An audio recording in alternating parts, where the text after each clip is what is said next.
It's funny who the Most High will use. And I'm not sure people think that being called to do something is an easy thing. You usually lose a lot of people. People look at you crazy. People think that you're crazy because you're the curse breaker in your family. You are the curse breaker, and your responsibility may look a little rough to others, but the Most High thought that you were the best person to do it. So I take great pride in it. So while I am the curse breaker in the family, and I do recognize certain things because I am a mental health professional, happen to have a master's degree in community psychology, and I'm kind of like assessing my life, healing from a lot of trauma that I experienced. And you would think that when a family experiences trauma, it makes the family closer. It don't.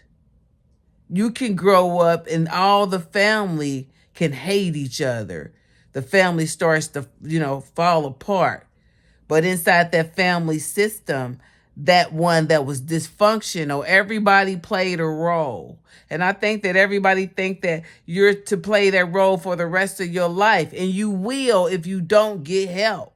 I was the lost child always. I was the scapegoat in my family because I came from a dysfunctional family. My father was very, very, very, very violent, right? You walked on eggshells around him. You walked on eggshells around him. That's how violent he was. He didn't care if you were female or male. He was a black belt in karate. We used to sit up and watch him break bricks. I'm just giving you an indication. Oftentimes my mother was battered and abused from him. And one of us were too. And he didn't have a problem for his entertainment, have us fight each other, put money on the table, have us grovel, put us on punishment. But we in jail really, and we're gonna get bread and water, and that's all we could have. Just things like that, you know, introducing us to marijuana, just the things that we've experienced. And my sister was afraid of him. Everybody was, right?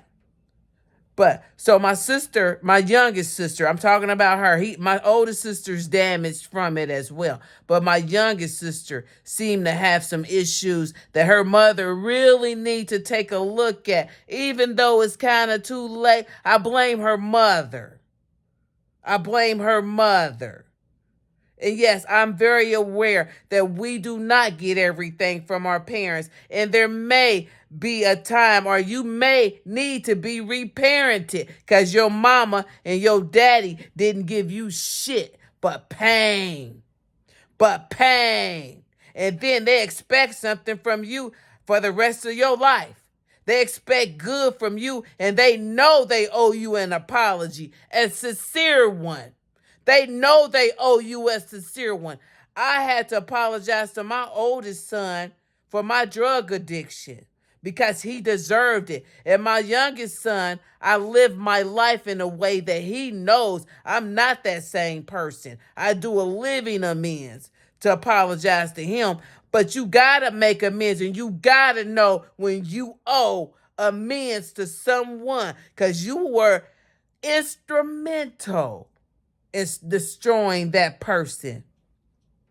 My mother left my little sister, us too, with my abusive father to go to California with her father. But she didn't even take her with her when she left in the middle of the night to be with some man who don't want her, who didn't want her.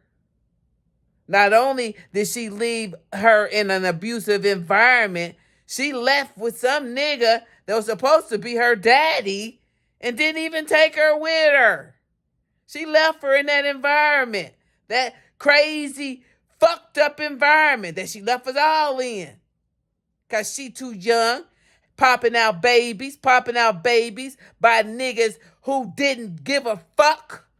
And that's just the reality of it. Love don't mean shit, and love don't love no fucking body. You better recognize it, right? Keep popping out babies. What for? Can you take care of him? Them babies? If that man left you today, can you take care of those children? Then stop having them. I'm not saying, yeah, I can get WIC and I can get Section 8 and I can get food stamps and I can get, no. Can you take care of those children? Well, take my advice. Stop having them. Stop having them. I wanted like 7 or 8 kids. Right? That's what I wanted. But I realized, damn, I can't take care of them. Can't take care of the 2 I got by myself. But anyway, back to the story. So yeah, she leaves. We go over to my grandparents' house. Now, my grandparents' house was a free-for-all. 17, 18 kids over there sometime. It's just everything, anything going on over there. But it was safer over there than being over there with my father, who you were walking on eggshells around. Right, so we over there. Then incest and all this comes into play. Poverty like we never knew it come into play. One wash rig, 18 people come into play. If you ain't here at about 6 o'clock, you weak. Ain't nothing to eat come into play. Roaches everywhere. It's just a whole we culture shocked into another environment, but we feel better over here than over here with this man. Right? So we went from out of the fire brand into the fire. So, right. And then my mother, she comes back. She goes back to this man. I didn't understand it. After he done whooped everybody ass 1,000 fucking times. Shit, I got a list from the shit. He kicking me in my shit, beating my ass, whooping me like shit, I'm a nigga. Right? So, and I'm little. They call me Skinny Lenny. So I'm little, taking these blows from this man over 200 pounds. A black belt expert karate motherfucker. Right? So when we start to talk about abuse, it goes on and on and on. And how it impacts you may be different than how it impacts somebody else. Right? Some people who experience a lot of abuse, and then that's the abuse that we experience as a collective, because all the women in my family have experienced an incestuous encounter. All of the women, and some of the men have experienced an incestuous encounter from people in the family, and ain't nobody gonna call me a fucking liar when we've had the conversations about it. Then when I go tell Joyce about it, once again, drop the ball, Joyce. She want to have a barbecue for people. She don't want to address the issue. And I'm not the only one who said something about it.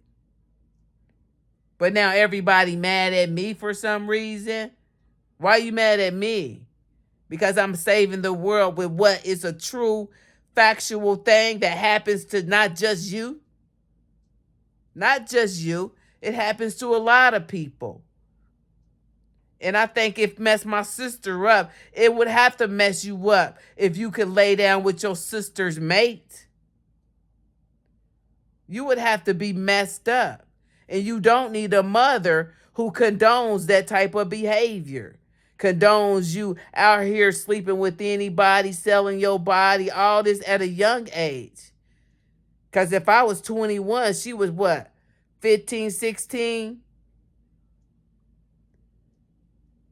Ain't got no business. Got no business sleeping with somebody that I'm sleeping with. And somebody that I'm sleeping with ain't got no business sleeping with her. But I'm looking at his family. And most of the males in his family were sexually assaulted by other men. One of them so bad that he really thinks that he's a female. He's trans. So when I look at the dysfunction, I see the dysfunction. And it's very important to get in touch with that and to heal from that. Or you would think it's okay to sleep with your sister's man. Your mama would think that there's nothing wrong with sleeping with married men. From her dysfunction and her self-hurt and her self-hate. From her pain that she won't get rid of. But yeah, I blame my mother for that. She's never gave an honest apology for nothing, right? But I already told y'all, I had my son. I got dropped off in front of the hospital. She didn't come up there, not one time. I had my other son. She didn't come up there not one time. My daughter died. She didn't come up there not one time. She didn't even go to the funeral with me. I rode in the car by myself, right? And all the other shit she's done, and she's still doing shit. Always running her mouth in the middle of shit. I ain't trying to be mean. I'm just trying to tell y'all the truth. And it's been a constant problem. She doesn't believe in bringing people together. You believe in tearing people apart. And you condone things that kill the bloodline. You condone things that kill the lineage. All for your own pain and your own hurt. And you don't think you owe an apology. Auntie Iris don't think she owe an apology. Auntie Phyllis don't think they owe an apology. Uncle Junior don't think he owe an apology. Rhonda don't think she owe an apology. The fuck? I want y'all to sit down and think about what y'all have added to the family that was good. Or have y'all just perpetuated and promoted the same sick, tired, dumb shit that ain't never got y'all nowhere? Naked and afraid, begging and bumming, and needing somebody else like a parasite because you can't stand on your own. So you will destroy somebody else. And Joyce, you done destroyed many families because you've been that Klingon second best sneaky link. I want to be a side chick, old ass, dumb ass bitch. You been that bitch and be proud to do it. And I don't understand. And the shit that you teach. You still teaching the same dumb shit to your grandchildren, and they teaching the same dumb shit to their children.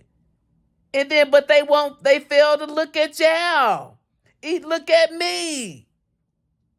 That old shit ain't working. Hating each other because you hate yourself. Anytime y'all can get together for one person in y'all lineage to hurt one over and over again. I didn't whoop your ass. That was my daddy who beat your ass. I didn't do shit to you. That was my daddy who did that shit. And I'll never be him. But I'll whoop your ass like he used to. Bitch. But your mama, I blame your mama for that monster that is you. And just like her, if you don't turn your shit around, you're going to be 70 trying to drop it on the like it's hot at the club, chasing dick that don't want you at 70. Still doing black magic, trying to destroy other people's lives. Because your shit been over a long time ago. Because that guilt, that shame, all those spiritual principles that you continuously break, sooner or later that dead spiritual man, he's just going to say, fuck it. That would be the day. The day of reckoning, they say.